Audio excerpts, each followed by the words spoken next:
Okay, welcome to your Autodesk Inventor Introduction. When you first open Autodesk Inventor, you won't see a page like this.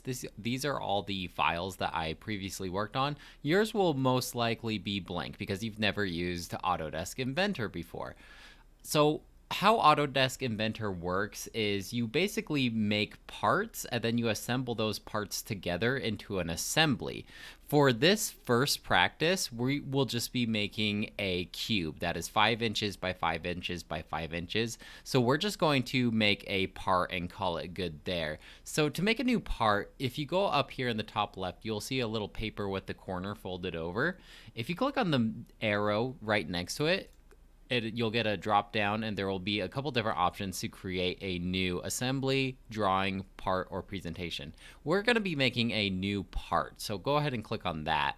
So when you are ready to create your new part, you'll get a blank page like this. And how Autodesk Inventor works is you have to create a 2D design before you extrude it into a 3D design. So up here at the top left, you'll see a Start 2D Sketch.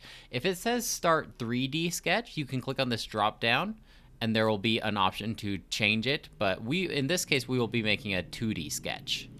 So then you'll see an image like this, and it's basically asking you which plane you want to do your 2D sketch on. Now, in this case, just to make a cube, it doesn't really matter. And in most cases, it won't matter because you can rotate your object later on. But I just like to prefer, I just prefer this plane right here because it's kind of like a tabletop, and it's like you're looking down on a tabletop. So when I click on this plane here, it's going to zoom my perspective to this plane. So imagine I am looking straight down on that plane that I selected. This is our 2D drawing board.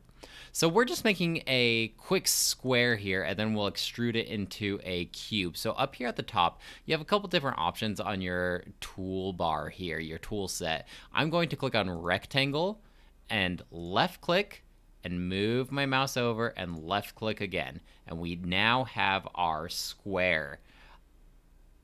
That's all well and good. I just need to make it 5 inches by 5 inches though. So up here with our tool set here, I'm going to click on the dimensions button, and I need to define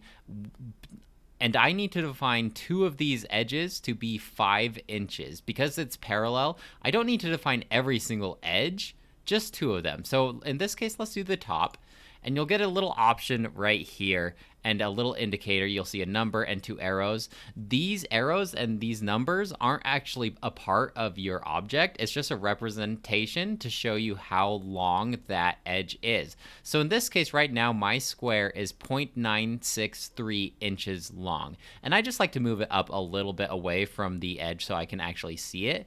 When you left click again, it'll ask you how long you want this edge to be. In this case, I want it to be 5 inches. And you can just type in 5, or you can type in IN if you want. Either one works.